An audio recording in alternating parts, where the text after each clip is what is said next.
I bought an apartment during a market slump, $30,000 below what others had paid for the same layout. I had just finished moving in when Linda Carver, the neighbor across the hall, stormed over. Same unit, same building, yet you paid $30,000 less than we did. You need to make up the difference. I froze for a second. She took it as fear and raised her voice. If you had the guts to snap it up cheap, you'd better be ready to compensate the rest of us. Otherwise, don't expect to live here in peace. I looked at her, so self-righteous it was almost absurd, and I laughed. I had just been discharged from a psychiatric hospital. Threaten me? If anyone wasn't going to live in peace, it was her. I stared at the middle-aged woman with tight curls who had just barged through my door, demanding I pay her $30,000 to make up the difference. All the excitement of finally buying a place vanished. Ma'am, volatility in housing prices is just how the market works, I said, keeping my voice as steady as I could. The previous owner needed a quick sale, and I happened to catch it. That has nothing to do with you. She stepped closer, her voice turning sharp. How does it have nothing to do with me? Same layout, same building, so why did you pay $30,000 less than I did? Annoyance simmered under my skin. I remembered what the doctor told me when I was discharged. When conflict comes up, take a deep breath first, then reason it out. I took a slow breath. For you, the market was at its peak when you bought your unit. When I bought mine, prices had dropped. That's not on me.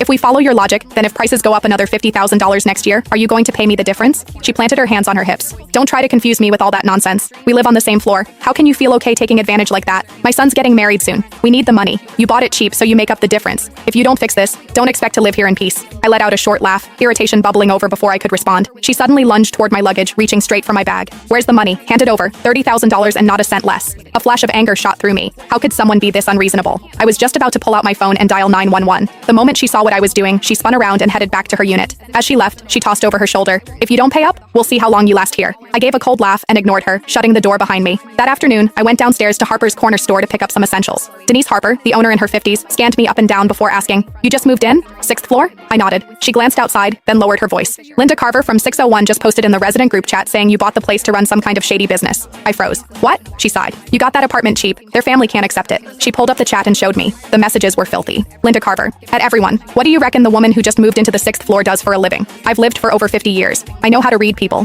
What decent young woman lives alone in a place that expensive? You all know what that means. Now that you say it, yeah, that's suspicious. Where would such a young girl get that kind of money? Those kinds of gigs out there pay fast. Don't let her ruin the atmosphere of this place. Heard she's not bad looking? That makes it even more likely. Anyone got her contact? Just curious? Haha, not gonna do anything. Denise shook her head. They drove out the last person who lived in your unit the same way. Even calling the police didn't help. They won't cross the line. They just make your life miserable every single day. As she handed me my things, I asked her to add me to the group chat. Sweetheart, just between us, if you can tolerate it, then tolerate it. Otherwise, leave as soon as you can. I took my things from her, holding back my irritation, and thanked her. Well, I wasn't afraid. I had just spent my entire savings on that apartment. Leave? I let out a silent, cold laugh. It was the first time I'd ever heard of someone trying to force a psychiatric patient out of her own home. When I got back upstairs, I saw a plastic bag hanging from my doorknob. Inside was a dead rat. There was a note in the bag. "This is the first time. Next time it'll be alive." I scoffed, tied the bag shut, and tossed it right back at Linda's door. I dealt with plenty